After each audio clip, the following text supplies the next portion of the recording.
Em Contato, com o Dr. Charles Stanley, compartilhando o Evangelho em todo o mundo. The mission of In Touch Ministries and Dr. Stanley is to lead people in a growing relationship with Jesus Christ. It's so important that we do communicate with the Lord daily. We have distributed well over 3,500 devotional into Cameroon. And if you can get people to think and reason biblically, you change the face of a nation. The In Touch Ministries devotional helped me through this tragedy in our lives. It just got me focused on the day. The In Touch devotional is a once-a-month mailed magazine that we send to over 1 million people in English alone, as well as Spanish. And it's a devotion for every single day, written from Dr. Stanley's teachings. And I think one of the primary reasons that we do it is we need guidance. Our mission is to lead people in a growing relationship with Jesus Christ. We get to send this out free every month. They go all over both the US and Canada, and that's just in print. One of our biggest focuses is to make sure that Devo is there for our partners. It's on our website at 12 o'clock at night. At 5 a.m. we send an email to 170,000 people. It's on our app. It's just everywhere that we can put it. Everybody has their different routines and disciplines. Some people may like to hear it. Some people may like to physically hold it. We just want to make sure that whatever you like, we've got it for you so we can support you in your relationship with Christ. For which I'm really grateful that In Touch says, okay, we'll put this material in your hands and you make good use of it. It's a high privilege. The devotional is content drawn from God's Word that really communicates to the needs of God's people on an ongoing basis. It deals with you on the basis of you being an individual created in the image of God with a heart that yearns for intimacy with Him. The Lord gave me a clear passion to reach those who don't know Christ, among my own and beyond. The organization I lead, which is Hope Outreach International Ministries, runs a medical clinic. Right around 2003 was the first time I ran into the In Touch devotional material. And, you know, it was just excellent. It was just packed with a practical, life-transforming and engaging material. And I'm going, gee, this is such good material. How do we get it? So every month we get about 50 devotionals delivered to my home address. So in the last 5 years alone, you're looking at upwards of 3,000. The process here at the warehouse is we receive the devotionals that we need to provide to those whom we serve. And so what we do is ship it overseas to make sure all of those that we serve receive the material. Invariably, the response we get is, can we have more? The part that really excites me and which motivates me to want to get this material out there, it shows me how to go from where I am to where I need to be. True hunger for the gospel. All the times that I spent in the In Touch Ministries devotionals, it was a blessing for me. It prepared me. It prepared me. When someone knocks on your door at 2 o'clock in the morning, it's not good news. My husband called me and I came downstairs and the detective told us what had happened, that Ricky was shot and he was killed. It was a blur after that. We just wept. Something that you would never think would happen to you, and then you become one of the victims. Did I say the things that I needed to say to him? Did he know that I loved him? Yeah, those things just come through your mind. But I just got sick of the world. I was questioning God. Why did this happen? You know, I was always praying for Ricky. And then when those prayers weren't answered the way I thought they would be answered, I just didn't want to feel anymore. And I don't know exactly when I started doing a devotional, but it's helped me through this tragedy in our lives by just starting off the day with the Lord.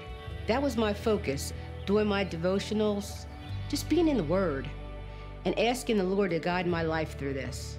And that's what got me through. My relationship with the In Touch devotional now is that I can see so much growth in myself. It may seem like your world has just stopped, but God will give you another purpose. And that has been such a blessing. I believe that objects at rest stay at rest. And so that's true for your spiritual life. And so for us to be working on this devotion, we're constantly being poured into through reading this content. So basically, it doesn't matter at what stage you find yourself, God's word is relevant. And in that sense, the devotional provides answers. Answers that are relevant to your particular situation. It's an all-encompassing tool, and people love it. It just got me focused on the day. God was changing my character because I was applying the word to my life. I read it, and then I do it, you know? And that's what the devotionals did for me.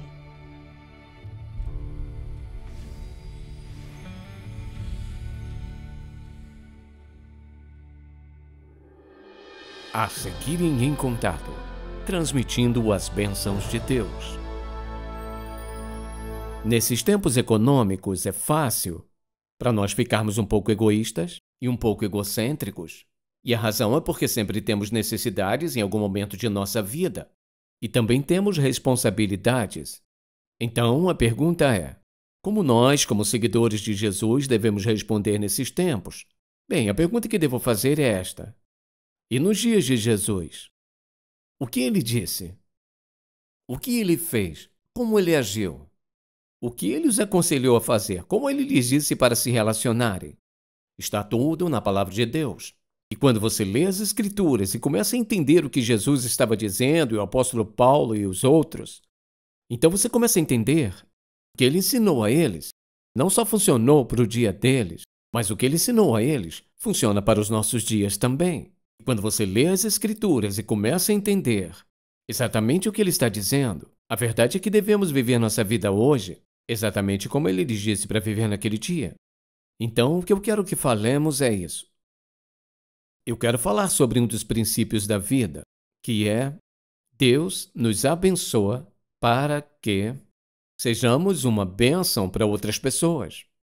Essa é a razão. Ele nos abençoa para sermos uma bênção para alguém. Eu quero que você abra em duas passagens curtas. Uma delas está em Efésios, capítulo 4, e aqui Paulo está falando sobre a vida cristã e como devemos viver e coisas que devemos evitar em nossa vida. E ele desce a esse 25º versículo e diz: portanto, deixando de lado a falsidade, fale, cada um, a verdade com o seu próximo, pois somos membros de um corpo, falando da igreja. Irai-vos, mas não pequeis, não deixe o sol se pôr sobre sua ira. Então ele diz, ouça isso, e não dê oportunidade ao diabo. Aquele que rouba não deve mais roubar, mas sim, ele deve trabalhar, fazendo com as próprias mãos o que é bom, para que tenham o que repartir com quem tiver necessidade. Agora, se você abrir capítulo 6 de 1 Timóteo, e aqui de novo, Paulo está se referindo a essa mesma questão. E se você observar o que ele diz no capítulo 6, no versículo 17, ele diz: instrui os que são ricos neste mundo presente a não serem vaidosos, ou a depositar sua esperança na incerteza das riquezas, mas em Deus, que nos fornece a todos coisas boas para desfrutar. Então ele diz: ensine-os a fazer o bem, a serem ricos em boas obras, a serem generosos, dispostos a compartilhar. Ele diz: você não roube, mas trabalhe para compartilhar. E se você é rico, não guarde tudo para si mesmo, porque Deus quer que compartilhemos isso também. Então, pensando nisso, quero que pensemos sobre toda essa ideia de que Deus abençoou cada um de nós. Uma das coisas que ele tinha em mente quando nos abençoou é que você e eu seríamos uma bênção para outra pessoa. Bem, vamos falar sobre o que é uma bênção. Se eu pedir a Deus para te abençoar, é isso que estou pedindo. Estou pedindo a Deus para intervir em sua vida, de alguma forma para o seu bem, talvez sua felicidade, a sua alegria em sua vida ou satisfazer alguma necessidade em particular. Ou seja, estou pedindo para Ele intervir em sua vida para algo em seu favor. Porque a verdade é isso que Deus quer que façamos. Ele quer que abençoemos uns aos outros. E ambos os versículos que lemos, ele falou de compartilhar. Devemos trabalhar e o que temos devemos compartilhar com outras pessoas que não têm tanto quanto nós. Agora, quando você pensa sobre a vida de Cristo e a maneira como ele se via, nós o vemos como o Senhor, o Mestre e o Rei e todo o resto. Quando ele veio, eis o que ele disse. Ele disse, eu não vim para ser servido, embora merecesse. Eu não vim para ser servido, eu vim para servir e para dar a minha vida em resgate de muitos, o que era uma expressão da maneira como ele serviu, expressão de sua bondade, amor, misericórdia para conosco. Então, na outra ocasião, Lucas capítulo 22, ele disse que estou entre vocês, como quem serve. Essa é a maneira como Jesus se viu. Então, vamos pensar em algumas coisas que Jesus fez, que certamente foram expressões de um servo. Quando ele viu uma necessidade, ele estava disposto a atendê-la. Isso significa que ele curou todos que estavam doentes? Não. Isso significa que ele atendeu a necessidade de cada pessoa? Não. Mas é incrível porque, entende, a Bíblia diz que ele conhecia o coração de cada pessoa. Mas se você olhar para a vida dele era um período de 3 anos de dar, compartilhar a si mesmo. Agora, eu quero que você ouça o que ele diz na palavra de Deus, porque se aplica a cada um de nós. Então, o que eu vou fazer, eu vou te dar uma palavra do que ele é, do que ele fez por nós, como ele tem nos servido. Então eu quero que você leia o versículo que se segue em um momento, de como eu devo responder baseado no que ele fez. Então vamos começar pelo fato de que ele nos salvou. Então veja isso. Ele nos salvou de nossos pecados e ele disse que agora é minha e sua responsabilidade de ir por todo o mundo pregar o evangelho a toda criatura. Agora, não quer dizer que você tem que ir para a China ou Rússia amanhã, mas sim, ouça, onde você vive. Você e eu somos responsáveis por compartilhar a verdade do evangelho com as pessoas, que estão em nosso círculo. Agora, alguns círculos estão bem longe e alguns estão bem perto. Alguns têm alguns amigos, tem pessoas que você trabalha e assim por diante. Não faz diferença. O que quer ou onde quer que vivamos, temos a responsabilidade de compartilhar o evangelho porque foi isso que ele nos deu. A segunda coisa pense sobre isso, é que ele nos ama. Nos ama de forma suprema. Então veja em 1 Pedro capítulo 4, versículo 8. Acima de tudo, mantenham-se fervorosos no amor um pelos outros, isso é, mantenham-se vivos no seu amor. Porque o amor cobre uma multidão de pecados. Mantenham-se fervorosos no amor. Como você está? Eu gosto de você. Mas o amor fervoroso é aquele amor que é colocado em ação. O amor fervoroso se autoexpressa. Ele se expressa não apenas em palavras, mas ele se expressa em atitudes. Então, ele não está pedindo para fazer mais do que ele fez por nós. Ele diz, eu te salvei, eu quero que você seja o canal para que alguém mais seja salvo. Eu te amo com amor fervoroso, eu te amo o suficiente para ter dado minha vida por você. Eu quero que você ame genuinamente, fervorosamente as outras pessoas. Entregue-se a eles de uma tal maneira que eles experimentem esse amor. Então, é claro, ele nos perdoa de nossos pecados, veja isso. Efésios 4, 32. Sede bondosos uns com os outros, compassivos, perdoando-vos uns aos outros, assim como Deus em Cristo também vos perdoou. Como Jesus nos perdoa? Ele nos perdoa livremente. Nós não temos que implorar e suplicar para que Deus nos perdoe. E não há um único sequer de nós. Não importa quem seja, quem possa dizer, eu pedi ao Senhor que perdoasse meus pecados, mas Ele não o fez. Pedi a Ele 2 ou 3 vezes, mas Ele não o fez. Se você pedir a Ele sinceramente, como um de seus filhos, sim, Ele o fez, você pode não sentir?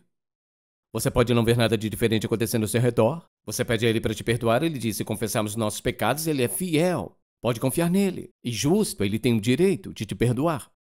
Agora, se você não é um crente, onde se começa com você confessando os seus pecados, pedindo a Ele para perdoá-lo de seus pecados e aceitando seu Filho Jesus como seu salvador pessoal, e essa aceitação é baseada no fato de que Ele pagou a dívida do seu pecado integralmente, não que você seja bom o suficiente para ser salvo, simplesmente pedindo.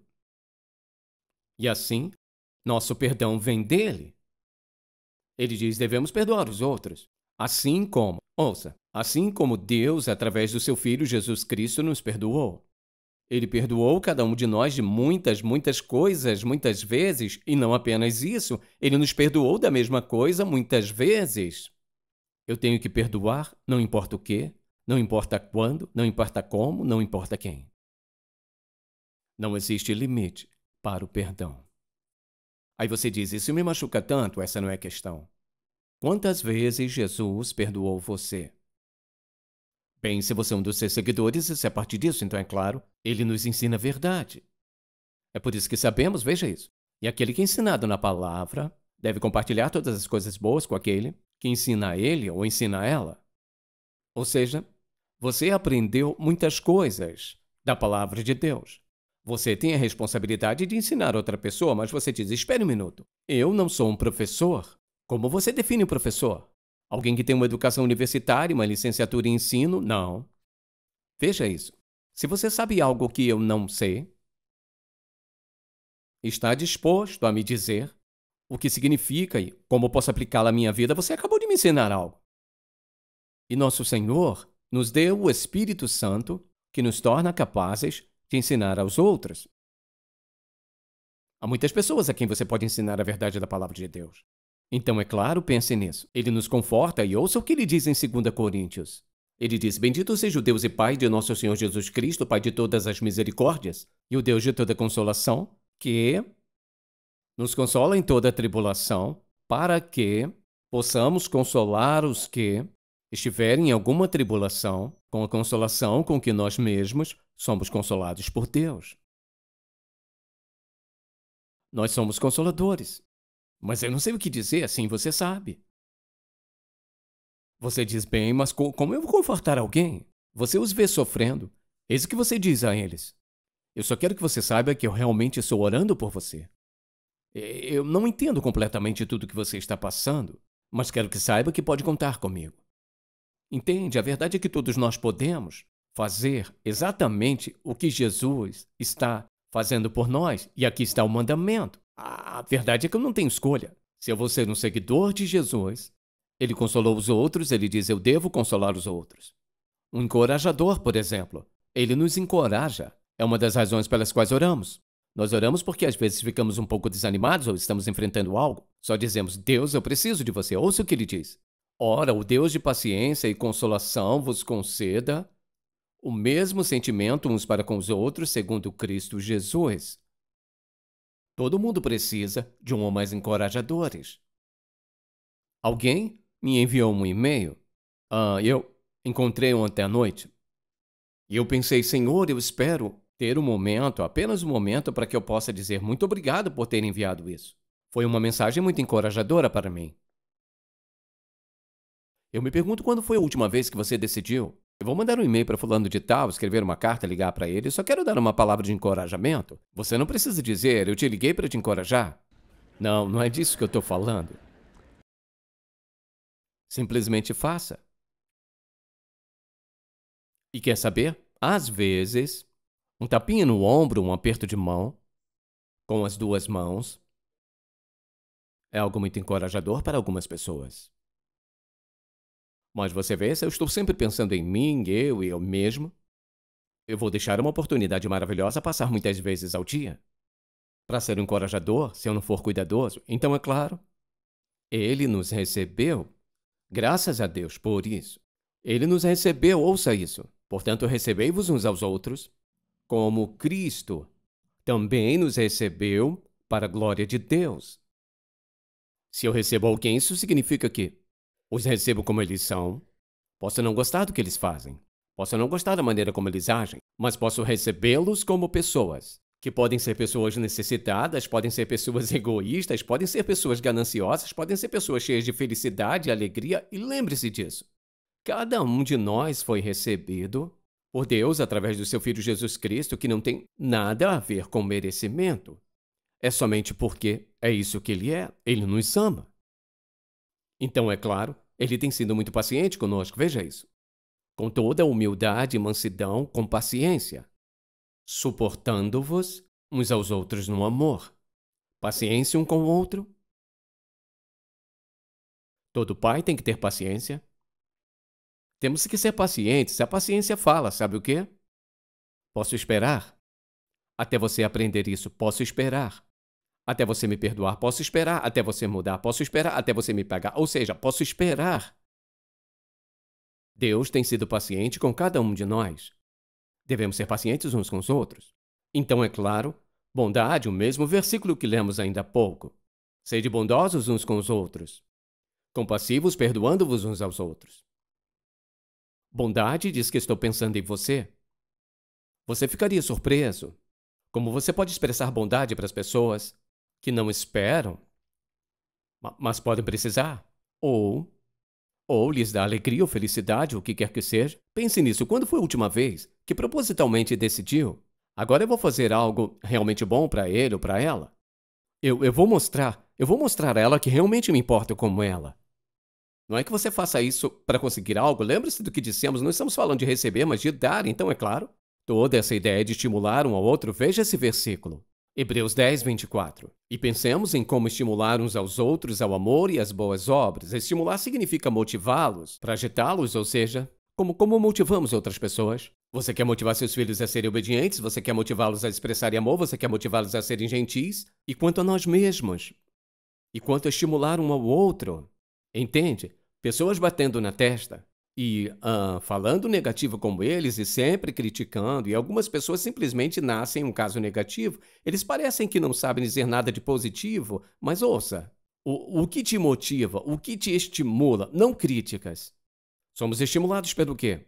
Pela bondade, pelas palavras de aceitação, pelos elogios que são significativos quando vemos boas características nas pessoas e citamos isso, as estimulamos a fazer melhor. E é por isso que você me ouve dizer e digo à nossa equipe: pareça o seu melhor, seja o seu melhor, faça o seu melhor. Eu quero estimulá-los a se levantarem e não serem medianos. Pareça o seu melhor, faça o seu melhor, seja o seu melhor. Porque vocês são representantes de Jesus Cristo. Estimule um ao outro. Ou seja, então trabalhe na vida deles e fale com eles para que algo dentro deles surja para fazer o seu melhor, quem quer que sejam. Então, é claro, compartilhe conosco. E o primeiro versículo sobre o qual falamos neste 4º capítulo de Efésios, e esse versículo 28, quando ele diz aqui: quem rouba não deve mais roubar, porque muitos escravos daquela época faziam isso. Mas antes, ele diz: ele deve trabalhar realizando com suas próprias mãos o que é bom, para que tenhamos algo para compartilhar um com o outro que tem necessidades. Vou te fazer uma pergunta. Ao olhar para a sua própria vida, da maneira como você vive, você diria que você é um recebedor ou doador?